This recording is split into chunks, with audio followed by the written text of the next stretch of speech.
Okay, शुरू करें। आप लोगों में से कौन पेपर दिया था किसी ने? अच्छा, अब बाकी लोग 25 के लिए 2025 के लिए तैयारी कर रहे हैं। तो इस पेपर से क्या मिलेगा? हाँ, आइडिया मिलेगा। ठीक है, बिल्कुल। मतलब उसी तरह से जैसे ट्रेविस हेड के लिए आइडिया निकाला जा रहा है इंडियन बॉलर्स के द्वारा कि ट्रेविस हेड से कैसे निपटा जाए, तो ये आपके लिए एक तरह से आइडिया है। चलिए ठीक है। अब देखिए क्या है कि जो करंट अफेयर्स के क्वेश्चन आए, इसको तो इकोनॉमिक में सर डिस्कशन कर चुके हैं। करंट अफेयर्स के क्वेश्चन को हम लोग ले लेते हैं जहां से है। ठीक है, करंट अफेयर्स में आप लोग को रेगुलर पढ़ाऊंगा भी। ठीक है, ये फातिमा बीवी वाला क्वेश्चन पूछा था। फातिमा बीवी का हाल ही में निधन हो गया, उनके बारे में निम्नलिखित कथनों पे विचार कीजिए। 3 कथन था यहाँ पे, देख लीजिए। तो ऑलरेडी जीके में पहले आप लोग पढ़ते थे कि फातिमा बीवी जो है वो सुप्रीम कोर्ट में जज बनने वाली पहली महिला। ये जीके में, स्टैटिक जीके में लोग पहले पढ़ते ही थे। ये पूरा तथ्य पूछ दिया है कि 97-2001 किसको याद होगा कि कभी ये राज्यपाल रही थी। लेकिन यहाँ पे कई बार क्या होता है ना कि कुछ चीजें जो होती है, आपका होता तो है तथ्य, लेकिन अगर आपने कहीं ना कहीं अगर आपने कॉन्सेप्ट पढ़ा है तो उसके आधार पर आप इसको मान लेंगे कि ये गलत है। क्यों गलत है देख लीजिए। तो फातिमा बीवी है कहाँ की? केरल की। और जिस राज्य के जो होते हैं वो अपने गृह राज्य में राज्यपाल, बस उसी के आधार पर निकल जाएगा। मतलब अगर आपने उसको कॉन्सेप्ट के साथ जोड़ा हुआ है तो आपका निकल जाएगा। तो पहला स्टेटमेंट सही था, दूसरा गलत है। उसके बाद तीसरा तो वही है, उसी का रिपीटेशन है, इसमें कुछ खास है ही नहीं, ऐसा कुछ सेम चीजें हैं। उच्चतर न्यायालय शब्द इस्तेमाल कर लिया है उसने। तो 1 और 3 जो है वो सही है। कहाँ पे है ये? इस पे है। चलिए, तो इसका आंसर ये था। इससे हमें ये आइडिया मिला कि हाल ही में यदि किसी व्यक्ति की, किसी सेलिब्रिटी की अगर मृत्यु होती है तो उसकी पूरी कुंडली को खंगाल के रख लीजिए, तथ्यों को इकट्ठा करके। ठीक है, यानी कि कोई भी किसी भी व्यक्ति के, किसी सेलिब्रिटी की अगर रिसेंटली अगर डेथ हो गई है तो उनकी पूरी कुंडली को खंगाल करके रख लीजिए। मतलब अगर वो बहुत बड़े सेलिब्रिटी है तो उनसे जुड़े हुए जो जो तथ्य, उनको पुरस्कार मिला हुआ है, किस राज्य से है, ये सारी चीजें आपको तैयार करके चलनी है। मतलब वन लाइनर नहीं कि हाल ही में मृत्यु हो गई उनकी तो यहाँ की थी, उनके बारे में बाकी चीजें भी, बाकी इंफॉर्मेशन भी, कम से कम 5-7 उनके जो की फैक्ट्स होते हैं वो। पीसीएस में ये डिमांड है, आईएएस में ऐसा नहीं है, पीसीएस ये डिमांड कर रहा है आपसे। ठीक है, अब जाकर के जो नेक्स्ट हमारा अगला जो प्रश्न है, देख लीजिए क्या था। ये तो इकोनॉमी वाले।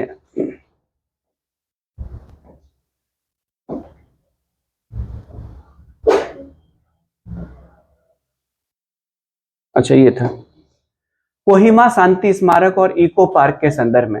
तो ये इसलिए चर्चा में था, ये मई के आसपास का न्यूज है, पिछले इसी साल का। ठीक है, इसमें 2 चीजें थी। हुआ ये था, देखिए कि फर्स्ट वर्ल्ड वार के दौरान इंडिया का जो नॉर्थ ईस्ट एरिया है, भारत का जो ये पूर्वोत्तर एरिया है, उस क्षेत्र से जो आजाद हिंद फौज है, आईएनए, नेताजी सुभाष चंद्र के लीडरशिप में, उन्होंने नागालैंड से वो भारत में प्रवेश करने की कोशिश की थी। उनकी 2 टीम थी। एक टीम जो आपको पता होगा हिस्ट्री, अगर जब आप लोग पढ़ते हैं तो फिर आप लोग पढ़ते ही हैं मोहन सिंह, कैप्टन मोहन सिंह के बारे में, फिर रास बिहारी बोस, और फिर उसके बाद जर्मनी होते हुए जब पहुंचते हैं, जापान पहुंचते हैं सुभाष चंद्र बोस, तो उनके हाथ में सौंपा जाता है। उसके बाद सिंगापुर में वो अपना सेटअप बनाते हैं और वहां से वो 2 रास्ते से अटैक करते हैं, भारत में प्रवेश की कोशिश करते हैं। एक रास्ता वर्मा की तरफ से, तत्कालीन वर्मा जिसको कहते हैं, आज म्यांमार कहते हैं, और दूसरा अंडमान निकोबार। तो अंडमान निकोबार को तो वो जीत लेते हैं, जिसके कारण आपने देखा होगा कि अंडमान निकोबार के 3 द्वीपों के नाम चेंज किए गए थे। हैवलॉक द्वीपों के नाम, हैवलॉक का, रॉस आइलैंड का, ठीक है, इन सब के नाम चेंज किए गए थे, देखा होगा आपने। और दूसरा जो उनका जो प्रवेश होता है वो नागालैंड के रास्ते इंडिया में प्रवेश करने की कोशिश कर रहे होते हैं। और उस दौरान जो है वो 1945 की घटना है। उस दौरान क्या होती है कि नागाओं के साथ जो जापानीज और आईएनए जो होती है उनके बीच में फाइट होती है। बड़ी संख्या में दोनों को नुकसान पहुंचता है। और वो समय होता है जब तक नागालैंड में लड़ाई चल रही होती है। निर्णायक लड़ाई जो है वो अमेरिका लड़ता है जापान के खिलाफ और परमाणु बम फेंकता है, सारी कहानी खत्म हो जाती है। ये उस दौर में जो कुछ समय के लिए नागालैंड में जो लड़ाई चली थी, ये उसी लड़ाई का स्मारक है ये। ठीक है, ये तो ये कोहिमा शांति स्मारक बनाई गई है और इको पार्क भी यहाँ पे डेवलप किया गया है। तो ये जो डेट है ये तो सही है। और किसके साथ लड़ाई हुई थी? जापान के साथ, जापानी सेना थी ना। तो ये स्टेटमेंट क्या हो जाएगा?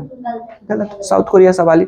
और खुद जो इंडिया में जापान के जो दूत हैं वो गए थे यहाँ पे इसके उद्घाटन में, ठीक है।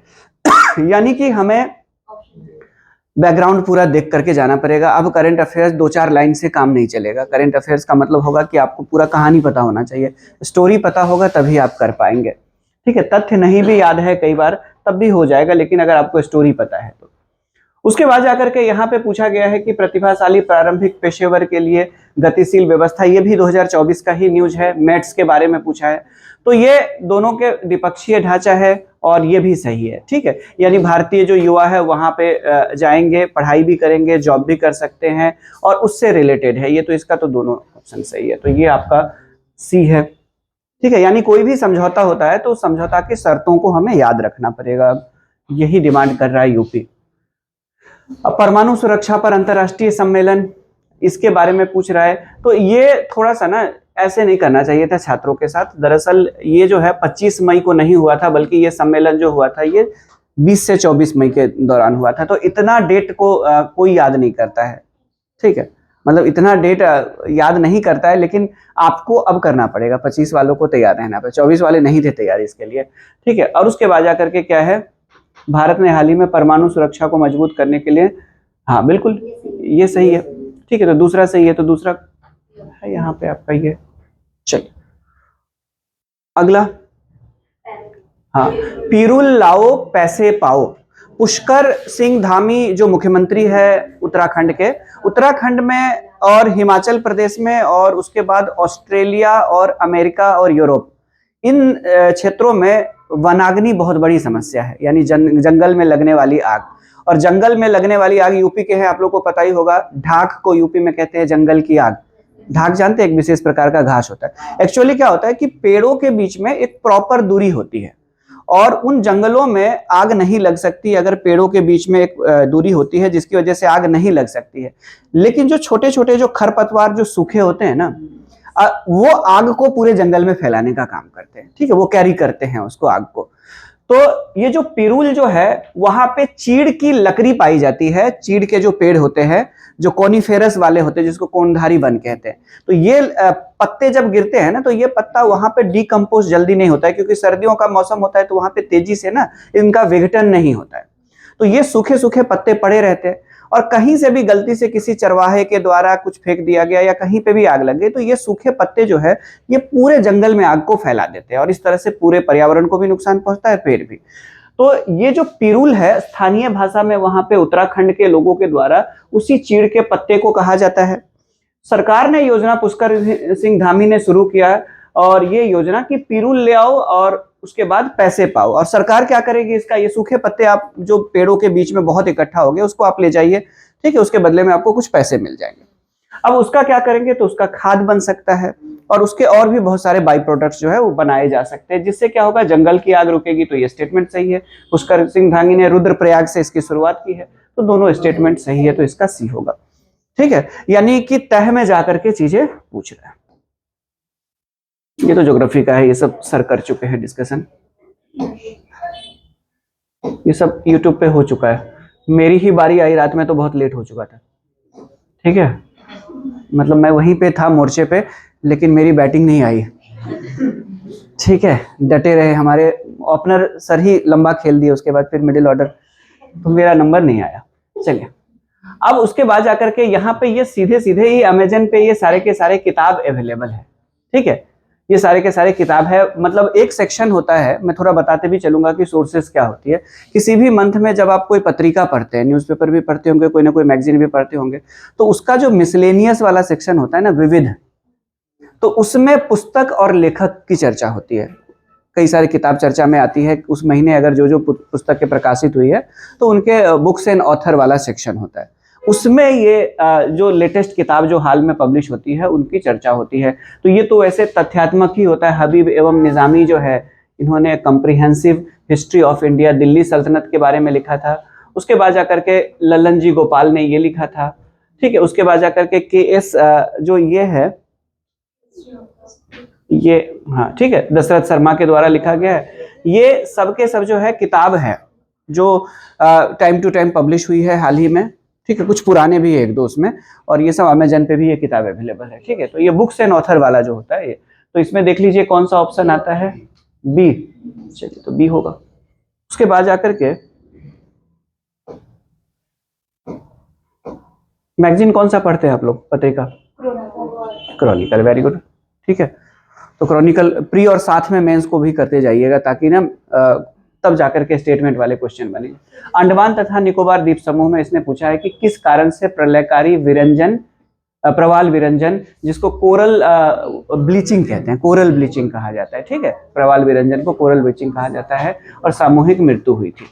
ठीक है, इसका आंसर जो है वो 2 डिग्री सेल्सियस जो हिंद महासागर। अब देखिए होता क्या है कि जो कोरल्स होते हैं, जो प्रवाल होते हैं, वो आपको पता होगा कि हमारी धरती पे ना तो अधिक उनको तापमान चाहिए, या ना उनको ज्यादा तापमान चाहिए, और ना कम चाहिए। ये कर्क रेखा और मकर रेखा के बीच में, ठीक है, इन क्षेत्रों में, उष्णकटिबंधीय क्षेत्र में ये पाए जाते हैं।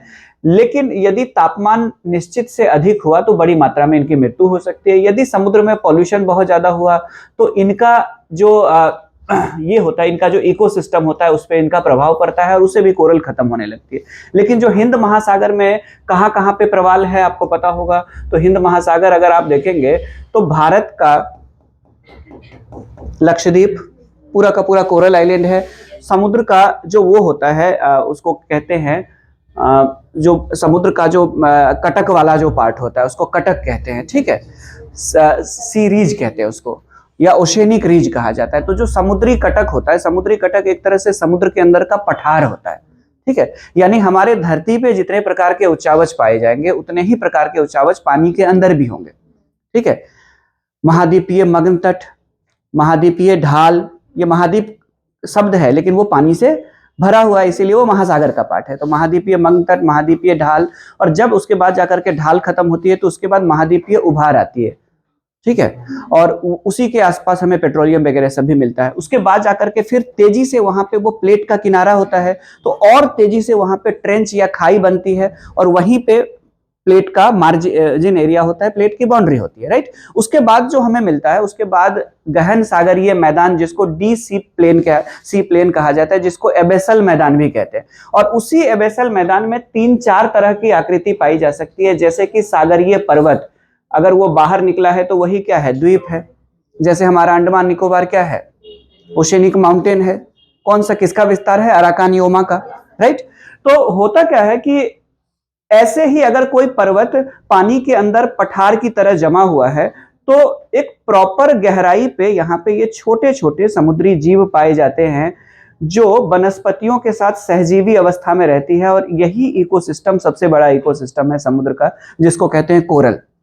ये कोरल बहुत ज्यादा सेंसिटिव होता है, ये प्राथमिक उत्पादक होता है समुद्र के जो पारिस्थितिकी तंत्र होता है। जैसे घास हमारा प्राथमिक उत्पादक है और इसी पे पूरा पारिस्थितिकी तंत्र चलता है, वैसे ही कोरल जो है पारिस्थितिकी तंत्र के प्राथमिक यहीं से शुरू होती है। ठीक है, प्राइमरी प्रोड्यूसर होता है।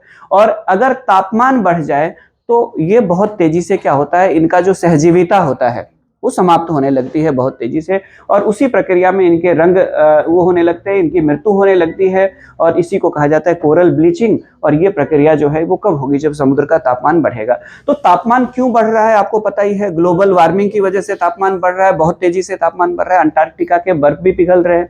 ठीक है, और अंटार्कटिका में ग्रीन जोन बन रहा है, आपने देखा होगा रिसेंटली कि हरा भरा क्षेत्र बन रहा है। तो हरा भरा क्षेत्र अंटार्कटिका में बनना क्या है, नेगेटिव माना जाएगा या पॉजिटिव? चलिए, वेरी गुड। ठीक है, अब जाकर के आगे तो उसका आंसर, उसके बाद सतत विकास लक्ष्य 2015 से लागू किया गया है, आपको पता होगा, और ये 2030 तक के लिए है, जिसके तहत कितने लक्ष्य है, 17, और इनके 50 से ज्यादा जो है वो उप पार्ट भी है, सब पार्ट भी है। तो जो नंबर 4 है, पूछ रहा है, क्या पूछ रहा है कि 4, तो 4 पूरी तरह से शिक्षा को डेडिकेटेड है। तो इसमें से चारों में से शिक्षा से जुड़ा हुआ कौन कौन सा है, 2, तो बी ऑप्शन। ठीक है, 17 लक्ष्य मेंस के लिए भी याद कर लीजिएगा। चलिए, और एनालिसिस उसका मतलब सिर्फ लक्ष्य नहीं याद करना है, भारत की तैयारियां, भारत क्या क्या तैयारी कर रहा है उसको लेकर के पता है। भारत 2030 तक भारत क्या करने जा रही है, अपनी 50% जो ऊर्जा है वो गैर जीवाश्म स्रोत से प्राप्त करेगा। ठीक है, उसके बाद जाकर के भारत की जो कुल ऊर्जा की भागीदारी है उसमें नवीकरणीय ऊर्जा की भागीदारी 50% हो जाएगी। ठीक है, 2025 से भारत में तिपहिया जो वाहन और दोपहिया वाहन है उसके अधिकांश जो वाहन है वो ई व्हीकल्स में कन्वर्ट होगा। उसके बाद फिर भारत जीरो कार्बन इमिशन की तरफ बढ़ रहा है 2070 जिसका लक्ष्य है। तो ये जो सारी तैयारियां है वो किसके लिए है, इसी को ध्यान में रख करके, ठीक है, सतत विकास लक्ष्य को लेकर के भारत की जो नई शिक्षा नीति है वो भी सतत विकास लक्ष्य को ही ध्यान में रख करके बनाई गई है। ठीक है, हालांकि जो कोविड आया था जिसकी वजह से 2030 में ज्यादातर लक्ष्यों को प्राप्त करना संभव नहीं हो पाएगा। ठीक है, खैर लेकिन मूल्यांकन करना चाहिए क्योंकि मेंस में पूछ सकता है। अच्छा, पूछा भी तो है यूपी के मेंस में, शायद यूपी के मेंस में आता है क्वेश्चन, पर्यावरण वाला जो सेक्शन है उसमें आता है। चलिए ठीक है, तो 37 का क्या होगा, बी होगा। चलिए उसके बाद अब देखिए इन्वेस्टमेंट पूछा है कि इन्वेस्टमेंट कह रहे हैं जो ज्यादातर देशों के जो प्रवासी होते हैं जो अपने मूल देश में होता है पैसे कमा करके भेजता है, तो इसमें दुनिया में सबसे ज्यादा अमाउंट जो है भारतीय के द्वारा अपने देश में भेजा जाता है प्रवासियों के द्वारा, चाहे वो खाड़ी देशों से है, यूरोपियन देशों से हो, अमेरिकी देशों से हो। ठीक है, तो सबसे नंबर 1 पे इंडिया है, नंबर 2 पे मैक्सिको है, दूसरे स्थान पर, ठीक है, चीन तीसरे स्थान पर है और चौथे स्थान पर फिलीपींस है। किसमें है ये ऑप्शन, एक मिनट, मैक्सिको दूसरे स्थान पर, बी का 3, चीन तीसरे स्थान पर, सी का 1, ये है ऑप्शन। ठीक है, चलिए आगे।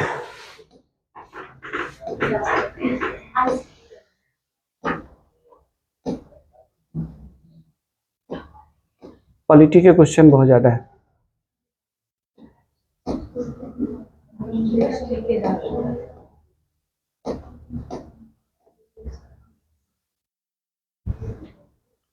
अप्रैल 2024 में हुए माओवादी विरोधी ऑपरेशन के संदर्भ में निम्नलिखित, महाराष्ट्र के गढ़चिरौली में नहीं हुआ था, ये हुआ था छत्तीसगढ़ में।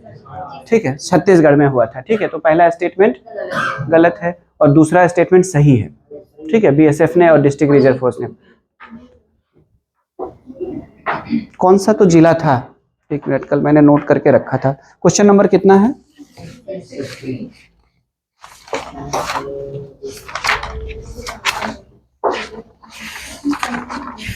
कितना है क्वेश्चन नंबर 60। ठीक है, कांकड़ जिला है छत्तीसगढ़ में। ठीक है, कांकड़ जिला है छत्तीसगढ़ में, उससे संबंधित था। ठीक है, इसरो द्वारा विकसित प्रवाह, ठीक है, प्रवाह सॉफ्टवेयर विक्रम साराभाई बिल्कुल सही है और ये वायु गति की बिल्कुल सही है। ठीक है, दोनों ही स्टेटमेंट सही है इसका। ठीक है, तो इसका होगा सी, यानी फीचर्स भी पूछ रहा है।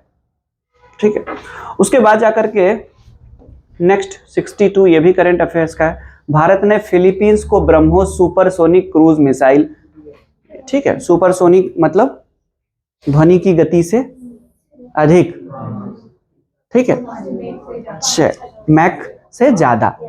चलिए, वेरी गुड। तो फिलीपींस, आपको पता होगा कि ब्रह्मोस मिसाइल जो कि इंडिया और रसिया के कोलैबोरेशन से बनती है और भारत ब्रह्मोस को क्या कर रहा है, निर्यात कर रहा है। ठीक है, निर्यात कर रहा है। और फिलीपींस जो कि चाइना का पड़ोसी देश है और जिसका साउथ चाइना सी और उसके आसपास के एरिया में, साउथ चाइना सी एरिया में नहीं आता है वैसे, फिलीपींस का चाइना से है डिस्प्यूट, उसका भी डिस्प्यूट है।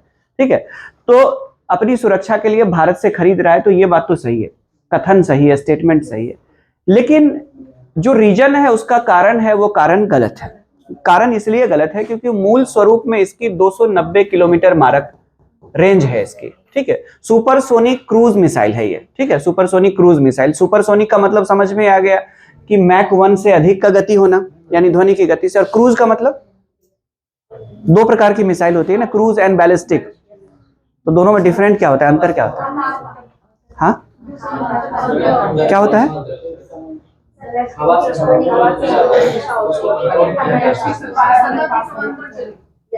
किसके, नहीं नहीं नहीं वो नहीं होता है। देखिए क्या होता है, मैं बता दूं आपको, अब समझ लीजिए, सुन लीजिए। होता यह है, देखिए कि जो क्रूज मिसाइल होती है, क्रूज मिसाइल को कहा जाता है दागो और भूल जाओ। गूगल पे आएंगे, उस पे आएंगे, मैप पे आते हैं और मैप पे आने के बाद टारगेट को सेट करते हैं और टारगेट को सेट करने के बाद जो छोटी दूरी की जो मिसाइल होती है उसमें उतने फीचर्स नहीं डाले जाते। 290 किलोमीटर का मतलब है कि सीमा के आसपास अगर हम लोग पाकिस्तान के साथ होगा तो हम लोग राजस्थान से या गुजरात से या फिर जम्मू कश्मीर के क्षेत्र से या फिर लद्दाख के क्षेत्र से मिसाइल को दागेंगे, यानी 290 किलोमीटर के आसपास के एरिया को वो हिट करेगा। ठीक है, इसी का जो अगला वर्जन जो है, जो नौसैनिक वर्जन है, उसको जो है सो हम लोग उससे युद्धपोत से, और उसके बाद जाकर के इसी का जो एयरफोर्स जो वर्जन होता है उसको लड़ाकू विमान से छोड़े जाएंगे। ठीक है, लेकिन इनके साथ क्या होता है कि इनका एक बार अगर जैसे लक्ष्य निर्धारित कर लिया, ठीक है, तो वो वहीं पे उसके बाद उसको कंट्रोल आप नहीं कर सकते, वो जाकर के वहीं पे गिरेगा।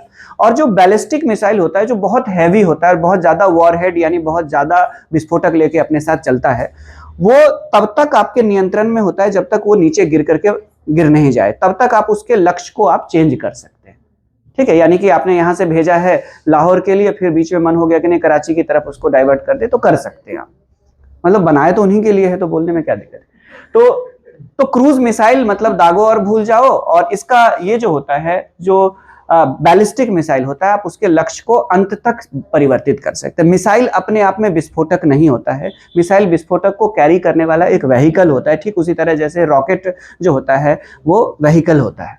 ठीक है, तो इसकी जो क्षमता है, इसकी जो रेंज है वो 290 किलोमीटर है, तो ये गलत हो जाएगा, तो सिर्फ एक सही है। ठीक है, कहां पे है? उसके बाद ये तो ज्योग्राफी का है, रामगंगा। चलिए, विश्व स्वास्थ्य, ये तथ्य है पूरा का पूरा, ये फैक्ट्स है। दिवस जो है वो मिसलेनियस या विविध वाला जो होता है उसी के अकॉर्डिंग याद करना पड़ता है, तो इसको तो मैंने सॉल्व किया हुआ है। ठीक है, विश्व स्वास्थ्य दिवस जो है वो 7 अप्रैल को है। 5 अप्रैल को समुद्री दिवस पड़ता है, समुद्र दिवस जो है वो 5 अप्रैल को पड़ता है, तो सबसे पहले यही होगा। 2 किस में है? ठीक है, और इसका जो आंसर है वो ए है। ठीक है, इसका जो आंसर है वो ए आ रहा है। सबसे पहले अप्रैल में ये होता है 5 अप्रैल को, फिर जाकर के 7 अप्रैल को होता है, उसके बाद ये दोनों जो है मई में होता है। ठीक है, 7 मई 8 मई। ठीक है, 7 मई 8 मई, तो उसके अनुसार जो है ये बोला। ठीक है, 7 मई 8 मई ऐसे करके है। तो ये सीधे सीधे तथ्य है, स्टैटिक जीके है, जो आपको रटना पड़ेगा कि कौन सा दिवस कब होता है, इसमें कोई और दूसरा उपाय नहीं है। ठीक है, आगे ये पुरस्कार में से देखिए निकालने की कोशिश करते हैं। तो गोल्डमैन पुरस्कार तो आलोक शुक्ला को मिला था, कहाँ के? यूपी के ही तो है, यूपी के ही है। ठीक है, ज्यादातर यूपी वाले ही है इसमें। लता दीनानाथ मंगेशकर पुरस्कार अमिताभ बच्चन को मिला था, पहला वाला मोदी जी को मिला था। ठीक है, याद होगा आपको। ठीक है, उसके बाद जाकर के विश्व साहित्य पुरस्कार ममता, ठीक है, और आर्यभट्ट पुरस्कार किसमें मिल रहा है? ए का 3, उसके बाद बी का 2, सी का ये वाला बी है आंसर। ए का 3 हो गया, आर्यभट्ट पुरस्कार सुब्बाराव, साहित्य वाला 2, उसके बाद जाकर के लता मंगेशकर वाला अमिताभ बच्चन को मिला है, और गोल्डमैन पर्यावरण पुरस्कार जो है ये बी होगा इसका आंसर। ठीक है, मतलब सीधे सीधे ये अवार्ड से आया हुआ क्वेश्चन है। विविध में जो पुरस्कार जो होता है उसी पुरस्कार से पूछा गया सवाल है, तो ये तथ्य है, याद करने हैं।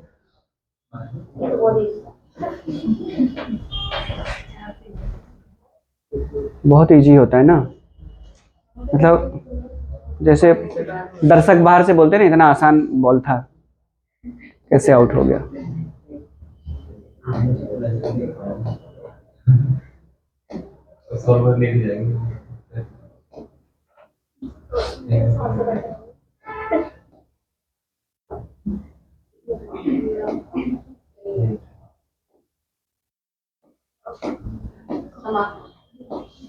ये उन्होंने कैटेगराइज कर दिया है सर किए हुए। हाँ, वॉइस ऑफ ग्लोबल साउथ, ये मेंस का भी टॉपिक है, याद कर लीजिएगा। ठीक है, भारत में जो G20 की बैठक हुई थी तो एक बड़ा मुद्दा बनकर के उभरा था, वो था ग्लोबल साउथ, यानी हमारे पृथ्वी पे जो भूमध्य रेखा के दक्षिण में जितने देश हैं, 0 डिग्री के दक्षिण में, ज्यादातर ऑस्ट्रेलिया और न्यूजीलैंड को छोड़ करके ज्यादातर देश जो है वो क्या है? पिछड़े हुए देश आर्थिक रूप से। ऑस्ट्रेलिया न्यूजीलैंड की भी बात करें तो विकसित तो है, लेकिन प्राथमिक अर्थव्यवस्था है उनकी, इंडस्ट्रियलाइजेशन बहुत ज्यादा नहीं हुआ है। तो ग्लोबल साउथ से तात्पर्य विश्व के उन पिछड़े देशों से है जिनकी अधिकांश संख्या जो है वो दक्षिणी गोलार्ध में पाई जाती है, और ज्यादातर अगर आप देखेंगे तो अफ्रीका में है और एशिया में, ठीक है, ये सब मिला करके। तो ग्लोबल साउथ कहने का ही मतलब है कि वो विकसित देश के अलावा जो विकासशील और पिछड़े हुए देश है उनके लिए ये टर्म यूज किया गया है, ठीक है, टर्म यूज किया गया है ग्लोबल साउथ, जिसमें डेवलपिंग कंट्री भी आती है और अंडर डेवलप कंट्री भी आती है, यानी पिछड़े देश भी आते हैं और विकासशील देश भी आते हैं। और भारत उनका क्या है, लीडर है, इंडिया उसको लीड कर रहा है। अभी जो हुआ था ये समिट, जिस समिट की बात करें उसमें इंडिया ने पाकिस्तान को इन्वाइट तक नहीं किया था, ठीक है, मतलब इससे बड़ी इंडिया ने पाकिस्तान और चाइना को इन्वाइट, तो 2 बार से इससे उसका सम्मेलन हो रहा है, उसको कौन करा रहा है, भारत करा रहा है। पिछले बार, इस बार जो हुआ था वो वर्चुअल हुआ था सम्मेलन, ठीक है, इस बार जो मीटिंग हुई थी वो वर्चुअल मीटिंग हुई थी, और ये जो दूसरा जो समिट हुआ था ये वर्चुअल हुआ था। इंडिया ने इसमें पाकिस्तान और चाइना को आमंत्रित नहीं किया था, ठीक है। तो ये पहला वाला तो सही है स्टेटमेंट, विकसित देश का होगा ही नहीं। विकसित देशों का संगठन दुनिया में है कौन सा, और G20 विकसित प्लस विकासशील दोनों का है, ठीक है। तो ये ग्लोबल साउथ जो है वो एक तरह से क्या है, विकासशील देशों का सर और पिछड़े देशों का। तो दूसरा स्टेटमेंट गलत है, तो सही कौन सा होगा इसमें, डी है ही, ऑप्शन दिया हुआ आपके पास, ठीक है। ये मेंस में भी तैयार कर लीजिएगा, ग्लोबल साउथ के नेतृत्वकर्ता के रूप में भारत की भूमिका, role of India as a leader of global south, याद कर लीजिएगा, मेंस में पूछेगा।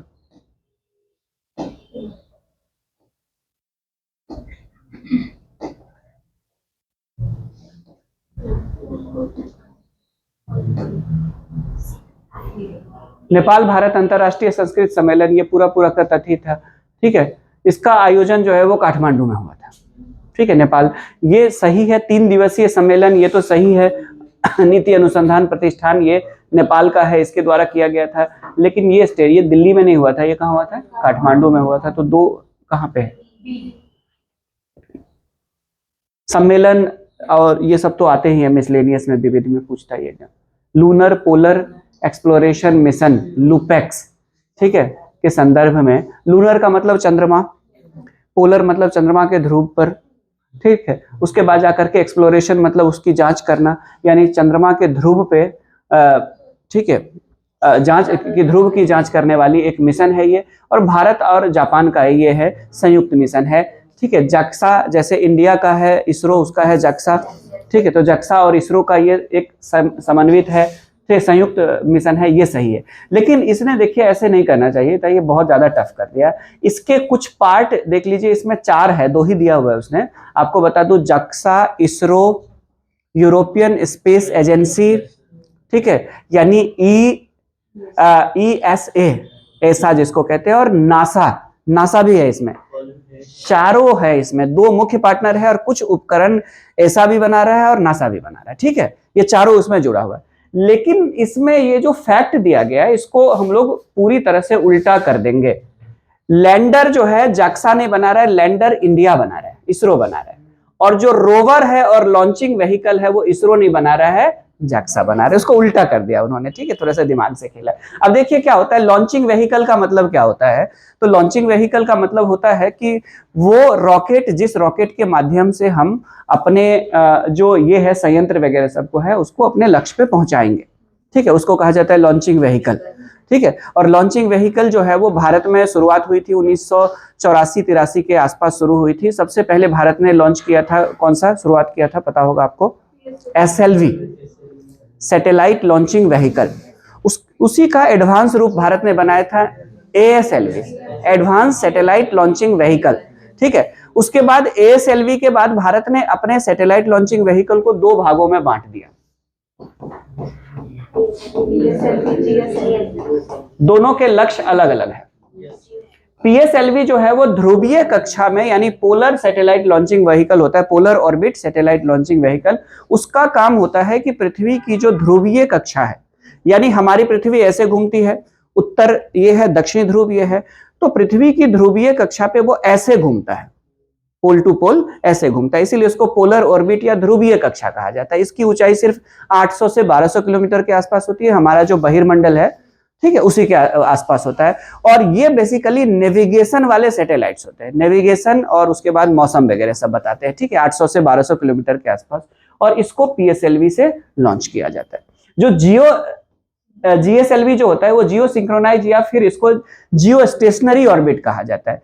ये 3600 किलोमीटर की ऊंचाई पे होती है, 36,000 किलोमीटर की ऊंचाई पे होती है, और ये ऐसे घूमती है धरती के, धरती ऐसे घूम रही है और ये ऐसे घूमता है। ये 36,000 किलोमीटर की ऊंचाई पे उतनी ही गति से घूमती है जितने गति से धरती घूमेगी, यानी धरती के साथ। तो हम अगर पृथ्वी के किसी एक जगह पे है और वो वहां दिख रहा है सैटेलाइट, तो पृथ्वी के साथ साथ वो घूमेगी, तो हमें अपनी जगह से क्या नजर आएगा, वो स्थिर, वो भी घूम रहा है, हम भी साथ घूम रहे हैं दोनों, तो स्थिर हमें लगेगा, वो हमारे तुलना में स्थिर होगा, इसीलिए उस कक्षा को भूस्थैतिक कक्षा कहा जाता है, यानी भूमि से स्थिर अवस्था में वो होगी। और ऐसे सैटेलाइट्स को जो है वो जीएसएलवी से छोड़ा जाता है। इसी जीएसएलवी में जो तृतीय चरण होता है उसमें लिक्विड हाइड्रोजन का यूज किया जाता है, फ्यूल का, और वो मिनिमम टेम्परेचर पे 250 डिग्री सेल्सियस से कम, -250 253 डिग्री सेल्सियस होता है, इसीलिए उसको कहा जाता है क्रायोजेनिक। और इंजन उसमें लगाया जाता है और वो लिक्विड यानी कि तरल हाइड्रोजन का उपयोग करती है। तो यहाँ पे लैंडर का क्या मतलब है देख लीजिए। लॉन्चिंग व्हीकल तो समझ में आ गया, तो लॉन्चिंग व्हीकल कौन बनाएगा, जापान बना रहा है, ठीक है। उसके बाद जाकर के बोल रहा है इसरो बना। अब देखिए लैंडर का क्या काम होगा। लैंडर जो होगा जब ये ऊपर जाएगी तो उसके बाद जाकर के लैंडर का काम होगा कि चंद्रमा पे लैंड करना। जैसे हमारा विक्रम क्या था, लैंडर है, ठीक है, वो उसमें शॉकर टाइप का लगा होगा और वो एक निश्चित धीरे धीरे धीरे अपनी गति को कम करेगा और वो आराम से उतरेगा। उसकी सॉफ्ट लैंडिंग होनी चाहिए, क्रैश लैंडिंग होगा तो वो टूट जाएगी, उसके सारे उपकरण बेकार हो जाएंगे, आराम से वो लैंड कर जाएगा, तो उसको लैंडर कहते हैं। जैसे विक्रम क्या था, लैंडर था, तो वही पूछ रहा है। उसके बाद जाकर के फिर जो रोवर होगा क्या होगा, तो लैंडर जब आराम से अपने जगह पे उतर जाएगा तो कुछ समय के बाद वो ऑटोमेटिक वो उसकी गेट खुलेगी लैंडर के, और उसमें से 4 पहिए वाला एक रोबोट नुमा निकलेगा जिसको रोवर कहा जाता है, प्रज्ञान जो था, ठीक है। तो इसमें उसने थोड़ा सा दिमाग क्या लगाया कि उल्टा पुल्टा कर दिया, इतना लोग याद नहीं करते हैं। ये एक दूसरे के अपोजिट होगा। लैंडर जक्सा नहीं बना रहा है, इसरो बना रहा है, और रोवर और लॉन्चिंग व्हीकल जक्सा बना रहा है, बस इसको उसने आगे पीछे कर दिया, थोड़ा दिमाग से खेला है। तो दूसरा स्टेटमेंट क्या हो जाएगा, गलत हो जाएगा। तो कौन सा आंसर होगा, आ रहा है समझ में। चलिए नेक्स्ट, करंट अफेयर्स को ऐसे ही पढ़ना है कॉन्सेप्ट के साथ, तब पास होंगे। चलिए, शारीरिक दंड उन्मूलन के लिए दिशा निर्देश जीईसीपी, ठीक है, के संदर्भ में, तो तमिलनाडु में, ये तमिलनाडु शिक्षा विभाग का नहीं था, ठीक है। मैंने एक देखा है, कल एक कोचिंग वाले भी करा रहे थे एक्सप्लेन, और जल्दी से वो निकल गए थे इसको पास करके थे। ये तमिलनाडु शिक्षा विभाग का नहीं था, ये निर्देश जो है वो मद्रास हाईकोर्ट का है कि इसे लागू कीजिए। तो एक बच्चे का इशू आया था स्कूल में, उसकी पिटाई हो गई थी, तो अब तो बच्चों के पास इतना पावर है, कोर्ट चला जाएगा, ठीक है। पहले पेरेंट्स आते थे, बोल जाते थे गुरुजी अब आप संभालिए, इसको मारिए पीटिए जो करना है, अब बच्चा कोर्ट चला जा रहा है। तो इस पे दिशा निर्देश दिया गया है किसके द्वारा, मद्रास हाईकोर्ट, ठीक है, मद्रास हाईकोर्ट के द्वारा दिशा निर्देश दिया गया, ना कि शिक्षा विभाग के द्वारा। वहां मद्रास सरकार को दिया गया है और मद्रास ये तमिलनाडु शिक्षा विभाग को दिया गया है ये निर्देश कि आप उसको लागू कीजिए, ठीक है, जीईसीपी को के संदर्भ में शारीरिक दंड उन्मूलन को लागू कीजिए, ठीक है। उसमें गाइडलाइन दिया गया कि आप बच्चे को मार नहीं सकते, डरा नहीं सकते, फिर बचा क्या शिक्षक के पास, ठीक है। पहले मार्केट में बच्चे को हम लोग दिख जाते थे, टीचर को देख लेते, छुप जाते थे। अब बच्चा क्या करता है, तो व्हाट्सएप का ग्रुप बना लेता है और उसमें टीचर को भी ऐड कर लेता है, ठीक है, और उसमें जोक्स भेजते रहता है, बताइए, शायरी भेजते रहता है। तो ये सब कानून का दुरुपयोग है, तो ये गलत हो जाएगा स्टेटमेंट, ठीक है, ये सही है स्टेटमेंट है। चलिए आगे, फ्लाई 91, इंडिया में जो बड़े बड़े शहर है वो बड़े बड़े जो विमानों से जुड़ा हुआ है। जैसे अगर हम लोग बात करें तो एयर इंडिया, चाहे स्पाइस जेट हो, चाहे भारत में और भी सर्विस प्रोवाइडर वाले हैं, जेट एयरवेज है, तो ये उन शहरों के लिए, बड़े शहरों के लिए तो प्रोवाइड कराते हैं जिनको, जहां पे इनको पर्याप्त मात्रा में पैसेंजर्स मिल जाते हैं। लेकिन छोटे छोटे शहरों को जोड़ने के लिए भारत सरकार ने उड़ान स्कीम शुरू किया है, जिसके तहत छोटे छोटे उड़ान, अभी कौन सा चल रहा है, 5.0, ठीक है, अभी भारत में कौन सा चल रहा है, उड़ान 5, उड़ेगा देश का आम नागरिक, ठीक है, तो आम नागरिक के लिए किया गया। लेकिन एयरलाइंस जो है वो इसके लिए बहुत ज्यादा इंटरेस्टेड नहीं है, क्योंकि हर जगह उनको उतने पर्याप्त मात्रा में पैसेंजर्स नहीं मिल पा रहे, ठीक है। तो अब इसीलिए क्या किया गया, ये फ्लाई 91 शुरू किया गया, ठीक है। उड़ान तो है ही ऑलरेडी। फ्लाई 91 जो है वो एक ऐसा एयरलाइंस है जो छोटे प्रकार के एयरबस बनाता है। एयरबस के जो छोटे आकार के जो होते हैं विमान होता है उसका यूज करता है, और ये छोटे छोटे शहरों को आपस में कनेक्ट करेगी। और ये मनोहर अंतर्राष्ट्रीय हवाई अड्डा है जो गोवा में है, और वहां से इसकी शुरुआत की गई है। और ये छोटे छोटे यूएसए में लोग कार से शौक से घूमने जाते हैं, जब उनको मन होता है घूमने का तो वो कार से, नहीं तो जनरली जो है वो अपना यात्रा कैसे पूरा करते हैं, फ्लाइट से। वहां पे छोटे छोटे भी फ्लाइट चलती है, 50 वाला, 40 सीटर वाला, 30 सीटर वाला भी फ्लाइट ही चलता है। लोगों के पास समय नहीं होता है वहां पे, ठीक है। हम लोग के पास बहुत समय रहता है, तो हम लोग आराम से, ट्रेन लेट है तो स्टेशन पे ही सो जाते हैं, ठीक है क्या। तो ये सारी चीजें जिस दिन टाइम से आ जाता है तो वही आश्चर्य की बात होती है। तो ये शुरू किया गया, तो ये पहला स्टेटमेंट भी सही है और दूसरा स्टेटमेंट भी सही है, ठीक है। तो ये भारत के जो टियर 2 और टियर 3 शहर है उनको कनेक्ट करेगी आपस में, ठीक है। टियर 1 के शहर तो है ही, बड़े वाले शहर है ही जो ऑलरेडी कनेक्टेड है ही। तो ये दोनों स्टेटमेंट क्या हो जाएगा, सही।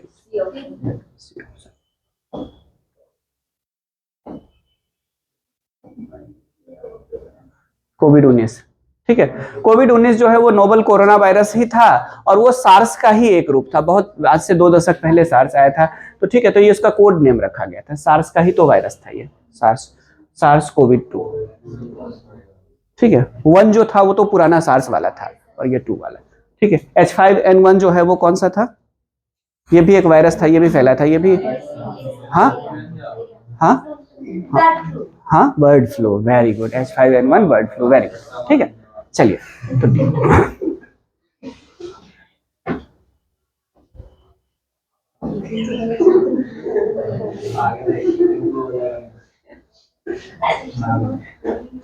कान फिल्म फेस्टिवल 2024 के अनसर्टेन रिगार्ड वर्ग में सर्वश्रेष्ठ अनसुरिया सेनगुप्ता ने एक मूवी बनाई थी, जिस मूवी का, एक मिनट, नाम था, बड़ा थोड़ा सा अलग टाइप का नाम है, मैंने उसको नोट किया हुआ था। उसमें जो कहानी दिखाई गई है, ठीक है, हाँ शेमलेस मूवी दिखाई गई है। उसमें रेड लाइट एरिया की एक लड़की का दिखाया गया है कहानी, और जिसमें वो एक पुलिस वाले की हत्या कर देती है, ठीक है, स्टोरी था। और इस पे बनाई गई थी ये फिल्म। तो अनसुईया सेनगुप्ता को सर्वश्रेष्ठ अभिनेत्री का मिला है, ठीक है। तो कान फिल्म महोत्सव में भारतीय फिल्म भी जाती है, तो आपको इंडियन कम से कम कैटेगरी देख लेना चाहिए कि इंडियन कौन कौन से व्यक्ति को क्या क्या मिला हुआ है। जैसे आपको पता होगा कि मुझे उम्मीद थी कि ग्रेमी वाला पूछ ले सकता है। ग्रेमी अवार्ड जो होती है वो किसके क्षेत्र में दिया जाता है, संगीत के क्षेत्र में दिया जाता है, और उसमें इंडिया की तरफ से इस बार कौन है,